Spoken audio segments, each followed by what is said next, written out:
गुरु ब्रह्मा गुरु विष्णु गुरुदेव महेश्वर गुरुरेव परम ब्रह्म तस्मै श्री गुरवे नमः। परम प्रेममय जुग पुरुषोत्तम श्री श्री ठाकुर अनुकूल चंद्रेर आतुल चरणे जानाई आमार शतकोटी प्रणाम। जय गुरु सकल इष्टप्राण दादा मायरा। আমরা প্রত্যেকেই আমাদের সংসারকে সুন্দর সুমধুর শান্তিময় করতে চাই। আমরা প্রত্যেকেই আমাদের সংসারকে স্বর্গসম করতে চাই। আমরা প্রত্যেকেই আমাদের সংসার থেকে সকল প্রকার অশান্তি, সকল প্রকার জ্বালা যন্ত্রণা, দুঃখ, কষ্ট সমস্ত কিছু দূর করতে চাই।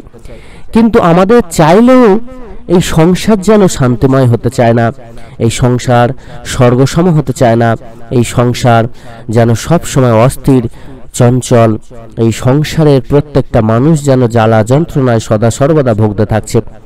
তো এরকমটা হওয়ার কারণ কি? আমরা যে এত শিক্ষিত হয়েছি, এত সুন্দরভাবে সংসারকে উপলব্ধি করছি, তারপরেও সংসারকে শান্তিময় সুখের স্বর্গসম করে তুলতে পারছি না কেন?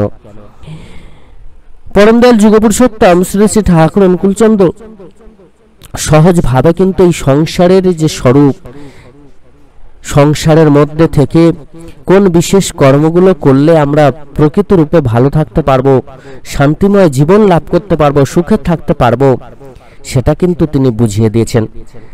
চাণক্য শ্লোকে রয়েছে, ন গৃহং গৃহমি তাহ গৃহিণী গৃহমুচ্যতে তয়া হিত সর্বান পুরুষোত্থান সমশ্নুতে। পণ্ডিতগণ বলে থাকেন, গৃহাঙ্গন নয়, গৃহিণী হলো গৃহ। কারণ পুরুষ গৃহিণীর সঙ্গেই সকল অর্থ অর্থাৎ পুরুষত্ব উপভোগ করে থাকে। আগের ভিডিওতে আমরা বিশেষভাবে এই গৃহকে কিভাবে শান্তিময় করা যায় সে বিষয়ে আলোচনা করেছি। আজকে আরো ডিটেলসে কিন্তু আমরা আলোচনা করব কোন বিশেষ দিকগুলোর দিকে আমাদেরকে নজর করতে হবে। আগের ভিডিওতে আমরা দেখেছি যে গৃহস্থ ধর্ম পালনের মধ্যেই অর্থাৎ গৃহস্থ আশ্রমেই সকল পুরুষার্থের যথার্থ প্রাপ্তি হয়ে থাকে। গৃহস্থ ধর্মের ক্ষেত্রে হলো গৃহ। গৃহ শব্দের অর্থ যা গ্রহণ করে থাকে বা আছে। গ্রহ যোগ ক বা স্বার্থে অর্থাৎ আবাস, নিবাস বা ভবন। সাধারণভাবে যা গ্রহণ করে থাকে তাকেই গৃহ বলে। এই অর্থ সাধিত হলেও প্রকৃত বিচারে বিদ্বানগণ কেবলমাত্র এই অর্থেই বিষয়টির গুরুত্ব সীমাবদ্ধ রাখেননি। তারা বলছেন, গৃহং তো গৃহিণীহীনং কান্ডরাদ তিরিচ্যতে। গৃহকেই গৃহ বলে, শুধু তাই নয়, গৃহিণীকেই গৃহ বলে। গৃহিণীহীন গৃহ গভীর অরণ্য অপেক্ষাও অধিক। সুরম্য প্রাসাদ অট্টালিকা সমূহে পরিব্যাপ্ত এই পৃথিবী। সেই সকল বাসগৃহে এবং সাধারণভাবে সকল বাসগৃহেই যদি গৃহলক্ষ্মী স্বরূপ গৃহিণী বা স্ত্রী না থাকে, তবে সেই আবাস বিষবৎ হয়। সেখানে প্রবেশ করে বা অবস্থান করে মনে শান্তি থাকে না। প্রক্ষান্তরে বাসস্থান যেমনই হোক, সেখানে যদি তার অধিষ্ঠাত্বে গৃহিণী মনের মতো হয়, তাহলে সেই বাসস্থানে স্বর্গসুখ অনুভূত হয়। অর্থাৎ গৃহ মানে শুধু গৃহ নয়, গৃহিণীকেও গৃহ বলা হচ্ছে এবং বলা হচ্ছে যে গৃহে লক্ষ্মী স্বরূপিণী গৃহিণী থাকেন, সেই গৃহই কিন্তু স্বর্গসম হয়, সুখের হয়, শান্তির হয়। অর্থাৎ প্রতিটা গৃহে যদি লক্ষ্মী স্বরূপিণী স্ত্রী থাকে, তবেই কিন্তু সেই গৃহ সুখের হয়, শান্তির হয়, সেই গৃহ স্বর্গসম হয়। আর যে গৃহে থাকে না, সেই গৃহ কিন্তু নরকে পরিণত হয়। তাই তো প্রত্যেকটা মায়েদেরকে আগে লক্ষ্মী স্বরূপিণী হয়ে উঠতে হবে। আর তার জন্য কিন্তু পরম পিতার পাদপদ্মে আশ্রয় গ্রহণ করে তার আদেশ নির্দেশ মেনে নিজেদেরকে গড়ে তুলতে হবে।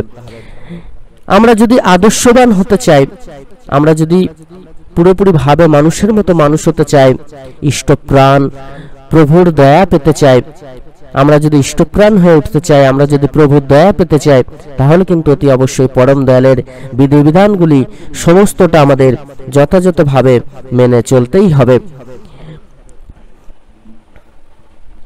আর তখনই আমাদের গৃহকে একমাত্র আমরা শান্তিময় করে তুলতে পারবো। বর্তমানে এই যে গৃহে এত প্রকার অশান্তি, এই যে গৃহে এত প্রকার সমস্যা তৈরি হচ্ছে, তার কারণ কিন্তু আমরা নিজেরাই। আমরা প্রকৃত রূপে আমাদের সন্তানদেরকে অর্থাৎ ছেলে মেয়েদেরকে শিক্ষাটা যথাযথভাবে দিতে পারছি না। তাই তো তারা যখন সংসারে প্রবেশ করছে, সংসার জ্বালাময় হয়ে যাচ্ছে, সংসার নরকে পরিণত হচ্ছে।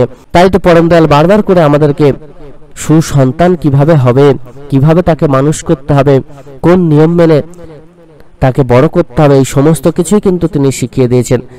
পরম পূজ্যপাদ আচার্যদেব বারবার করে বলেছেন মেয়েদেরকে শৃঙ্গার শেখাতে, অর্থাৎ তাদের আচার ব্যবহার, চাল চলন, কথাবার্তা কেমন হবে, সংসার কেমন ভাবে তারা হ্যান্ডেল করবে, কেমন পরিস্থিতিতে কেমন রিয়াকশন হওয়া দরকার, কেমন পরিস্থিতিতে তারা কিভাবে চলবে, এই সমস্তটা কিন্তু তাকে আগে শেখাতে হবে। কেননা তার হাতেই কিন্তু পরবর্তীতে একটি গৃহ, একটি সংসার থাকবে, একটি সংসারের দায়িত্ব কিন্তু তাকে নিতে হবে। তাই সেইভাবে কিন্তু তাকে বড় করতে হয়। সমস্ত প্রকার কাজকর্ম থেকে শুরু করে তার আচার ব্যবহার, চাল চলন, পোশাক আশাক, কথাবার্তা, কোথায় কোন জায়গায় কোন পোশাক পরতে হবে, কেমন ধরনের পোশাক পরতে হবে, কোথায় কেমন ভাবে চলতে হবে, কেমন কথাবার্তা বলতে হবে, কেমন আচার আচরণ করতে হবে, এই সমস্তটা কিন্তু আগে শেখাতে হবে। ছেলেদেরকেও ঠিক তেমন ভাবেই কিন্তু তাদের আচার আচরণ, কথাবার্তা কেমন হবে, তাদের চলন চরিত্রকে ঠিক করতে কি কি দরকার, তাদের চলন চরিত্র কেমন হতে হবে, এবং কর্মটাই যে তাদের মূল লক্ষ্য, অর্থাৎ কর্ম তাদের করতেই হবে, কর্ম ছাড়া তাদের যে কোনো পরিচিতি নেই, সেটা কিন্তু শেখাতে হবে। তো এইভাবে যদি আমরা আমাদের সন্তানদের উভয় উভয় বৈশিষ্ট্য অনুযায়ী শিক্ষা প্রদান করতে পারি, তাহলে কিন্তু সহজেই এই সমাজ সুন্দর হয়ে উঠবে, প্রত্যেকটা সংসার সুখের হবে। বর্তমান যুগে বাবা মারা কিন্তু তাদের সন্তানদেরকে সঠিক শিক্ষা দেন না বলেই আজকে সমাজের এই অবস্থা। একজন মেয়ে যেমন প্রকৃতরূপে গৃহিণী হয়ে উঠতে পারছে না, একজন ছেলেও কিন্তু প্রকৃতরূপে পুরুষ হয়ে উঠতে পারছে না, বা সংসারের যে বোঝা সেটাকে গ্রহণ করতে পারছে না, যার জন্য কিন্তু টালমাটাল হচ্ছে প্রত্যেকটা সংসারের এই করুণ পরিস্থিতি দেখা যাচ্ছে।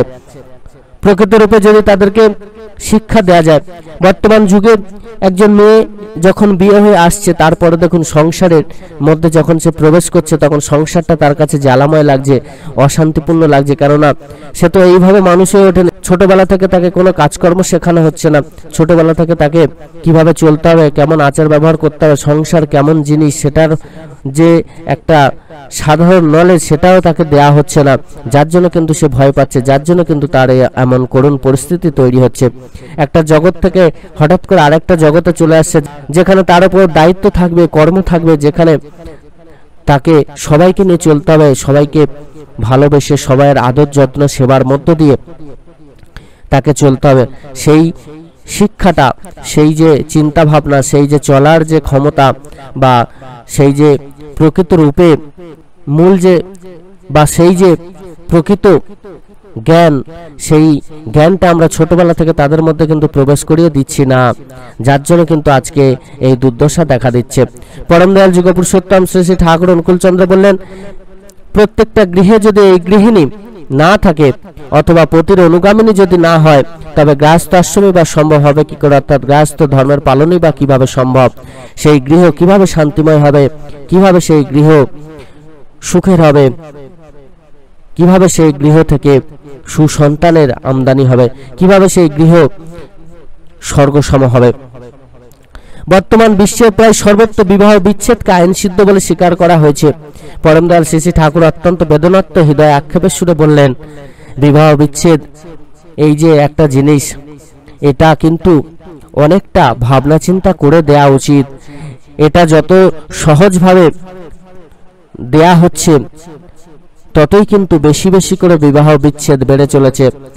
এটাকে যদি আমরা তাদের চিন্তা ভাবনা, তাদেরকে একটু সময় না দিয়ে, তাদের মনের পরিবর্তন না ঘটিয়ে যদি এটার মধ্য দিয়ে শুধুমাত্র বিবাহ বিচ্ছেদ আমরা করেই যাই, তাহলে কিন্তু এই পৃথিবী একদিন নিঃস্ব হয়ে যাবে, প্রত্যেকটা সংসার ভেঙে যাবে, গৃহ ভেঙে যাবে। গৃহ যাকে বলে, গৃহিণী গৃহমুচ্যতে, সেই গৃহই যদি আনস্টেবল অর্থাৎ অস্থির হয়ে যায়, তাহলে দাঁড়াবে কোথায়? চুম্বকের দুটো মেরু আছে, পজিটিভ এবং নেগেটিভ। স্বামী হলো পজিটিভ, স্ত্রী হলো নেগেটিভ। স্ত্রীর হাতে সংসার ধরা থাকে, সে হলো গোড়া। সেই স্ত্রী যদি না থাকে, তার মানে গোড়া যদি ঠিক না থাকে, তবে বংশ পরিবার সব কষ্ট ভোগ করে। তাই তো পুরুষের সকল সার্থকতা কিন্তু ইষ্টকে কেন্দ্র করে, তার জীবনের সকল কিছু পাওয়া কিন্তু ইষ্টকে কেন্দ্র করে, এবং সার্থকতারও কেন্দ্রায়িত জীবনের প্রধান সহায় হলো আদর্শ গৃহিণী। এই জীবনেই প্রাপ্ত হয় পুরস্কারের ও দৈবের সমন্বয় সাধনার বাঞ্ছিত ফল। অর্থাৎ পুরুষ কিন্তু ইষ্ট সাধনায় মগ্ন থাকবে এবং স্ত্রী কিন্তু তার অনুগামিনী হয়ে চলবেন, তার পথে চলার চেষ্টা করবেন, তাকে অনুসরণ করে চলবেন। এই নীতি যদি প্রত্যেকটা সংসারে থাকে, প্রত্যেকটা পুরুষ যদি এই নীতি নিয়ে চলে, প্রত্যেকটা গৃহিণী যদি এই নীতি নিয়ে চলে, তাহলে কিন্তু প্রত্যেকটা সংসার সুখের হবে, শান্তির হবে। যে সংসারে ইষ্টকে প্রাধান্য দেওয়া হয় না, যে সংসার ইষ্টবিহীন হয়, সেই সংসার কিন্তু অত্যন্ত জ্বালাময় হয়। ইষ্টকে ধরে চললে, ইষ্টের আদেশ নির্দেশ যথাযথভাবে পালন করে চললে, তাহলে কিন্তু সংসারে শান্তি ফিরবে, উন্নতি আসবে, সকল প্রকার বাধা বিপত্তি এগুলো তো কেটে যাবেই যাবে। আর প্রত্যেকটা মাকে আগে লক্ষ্মী স্বরূপিণী হয়ে উঠতে হবে, তবেই তো গৃহ স্বর্গসম হয়ে উঠবে, তবেই তো আমরা প্রকৃত রূপে তার আশীর্বাদ লাভ করে আমাদের জীবনকে ধন্য করে তুলতে পারবো আর সকল সমস্যা থেকে সহজেই মুক্তি লাভ করতে পারবো। সকল ইষ্টপ্রাণ দাদা মায়েরা প্রত্যেক খুব ভালো থাকবেন। পরম দয়ালের আদেশ মেনে আপনারা কিন্তু জীবন পথে চলার চেষ্টা করুন। এরকমই আরও নতুন নতুন পরম দয়ালের অমৃত কথা শোনার জন্য আমাদের চ্যানেলটিকে অতি অবশ্যই সাবস্ক্রাইব করে দেবেন এবং আমাদের আরও একটি চ্যানেল তত্ত্ব কথা, যেখানেও আপনারা অতি অবশ্যই পরম দয়ালের অমৃত কথা রোজ শুনতে পাবেন। এই চ্যানেলটিকেও কিন্তু সাবস্ক্রাইব করতে ভুলবেন না। সকলে খুব ভালো থাকবেন। পরম দয়াল আপনাদের প্রত্যেকের মঙ্গল করুন। জয় গুরু বন্দে পুরুষোত্তমম।